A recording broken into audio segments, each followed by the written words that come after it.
Hello नमस्कार साथियों, मैं सूरज फिर से आपका इसी प्लेटफॉर्म पर स्वागत करता हूं जिस प्लेटफॉर्म पर हम एमपी बोर्ड या भिन्न भिन्न बोर्डों की परीक्षा की तैयारी कराते हैं। और आप लोगों को पता ही है कि हमारे जो बोर्ड के एग्जाम है बिल्कुल नज़दीक है। बोर्ड के एग्जाम अगर नज़दीक है तो हमें छोटे से शॉर्ट शॉर्ट फॉर्म में कंटेंट प्राप्त हमारे यहाँ काव्य क्लासेस चैनल पर उपलब्ध होता है। इसलिए हम काव्य क्लासेस चैनल को काव्य क्लासेस पर जाएं, यूट्यूब चैनल खोलें हमारा।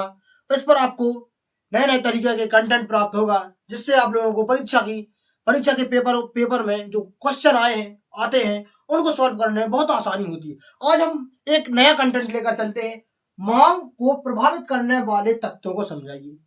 अब हम मांग को प्रभावित करने वाले तत्व तो सबको पता होते हैं, पर मांग जिस तरह प्रभावित होती है और मांग किस तरह बढ़ती है, मांग किस तरह घटती है, मांग के बाद हम पढ़ेंगे पूर्ति। एक जो शॉर्ट वीडियो है, शॉर्ट वीडियो के माध्यम से हम आप लोगों की परीक्षा की तैयारी जरूर कराते हैं। अब हम पढ़ते हैं मांग को प्रभावित करने वाले तत्व। मांग को प्रभावित करने वाले तत्व इस प्रकार है। जब हम मांग को समझते हैं, मांग को समझने से पहले और मांग का एक पॉइंट हम देख लें। पहले एक छोटा सा पॉइंट हमने लिया है, अपने मन से लिया है। जरूरी नहीं है कि आप किताबी ज्ञान लिखो, किताबी के साथ साथ है बाहरी ज्ञान भी होना चाहिए। बाहरी ज्ञान होने से जो बाजार में वस्तु की कीमत मांग को बहुत अधिक मात्रा में प्रभावित करती है। आप लोगों को पता ही है, अगर जैसे कोई ऐसा टाइम चले, जैसे ग्रीष्म ऋतु चले, ग्रीष्म ऋतु में बर्फ की मात्रा अधिक ज्यादा सेल होती है।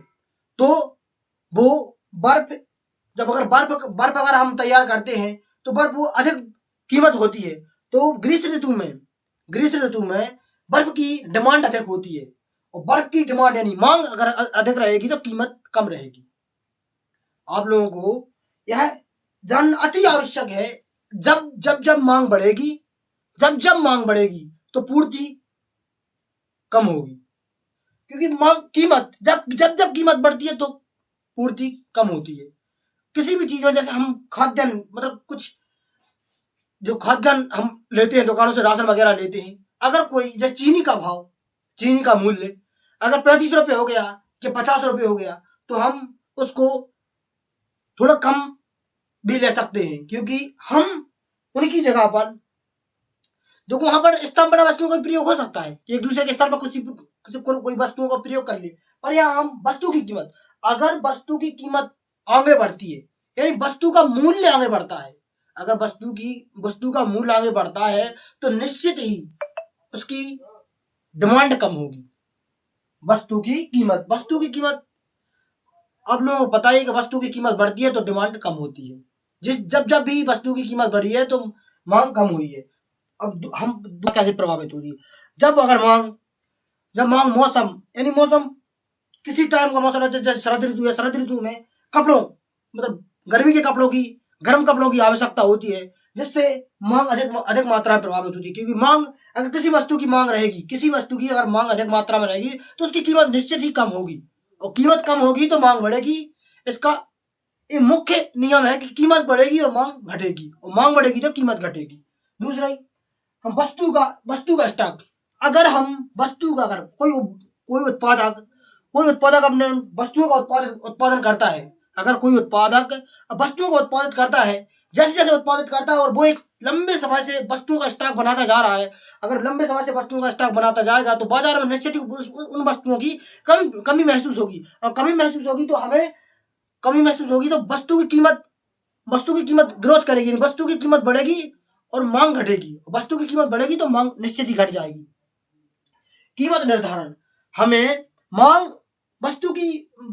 किसी वस्तु की मांग से पहले उस वस्तु की कीमत का निर्धारण पता होना चाहिए, क्योंकि मांग में स्पष्ट शब्दों में लिखा है कि मांग बढ़ेगी तो पूर्ति घटेगी, पूर्ति घटेगी तो मांग बढ़ेगी।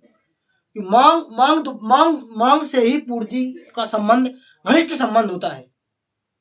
तो अब हम पढ़े कीमत निर्धारण मतलब एक निश्चित कीमत, किसी वस्तु की निश्चित कीमत।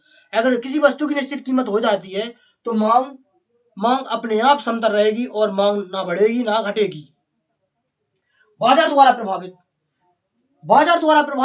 से मतलब इसका अर्थ है कि बाजार अगर बाजार का हमें पूर्ण ज्ञान हो, बाजार का अगर हमें पूर्ण तरीका से ज्ञान हो और उस बाजार का हमें पता चले, उस बाजार को हमें पता चले कि इस क्षेत्र में किस तरह की वस्तुओं का प्रचलन है, किस तरह की वस्तुओं का प्रचलन है, उसी तरह से हमें बाजार में मांग मांग की पूर्ति करनी होती है। तो मांग बाजार से इसलिए प्रभावित होती है क्योंकि मांग मांग और पूर्ति और बाजार ये तीनों ही जैसे एक म्यान दो तलवार उसी तरह कार्य करते हैं, क्योंकि बाजार से ही मांग का संबंध अधिक मात्रा में होता है, क्योंकि पहले हमें बाजार को स्थापित करने से पहले वहां की भूमि, वहां का क्षेत्र, सब की सबका गहन तरीके से अध्ययन करना पड़ता है। धन्यवाद। अपना फेसबुक पेज भी है सूरज सिंह लोधी के नाम से, जिसका नाम काव्या क्लासेस है, और अपना इंस्टाग्राम पेज भी है काव्या क्लासेस 75, और अपना यूट्यूब चैनल आपको पता ही, आप लोग सब लोग जानते ही हो। धन्यवाद। फिर से मिलेंगे अगले वीडियो में।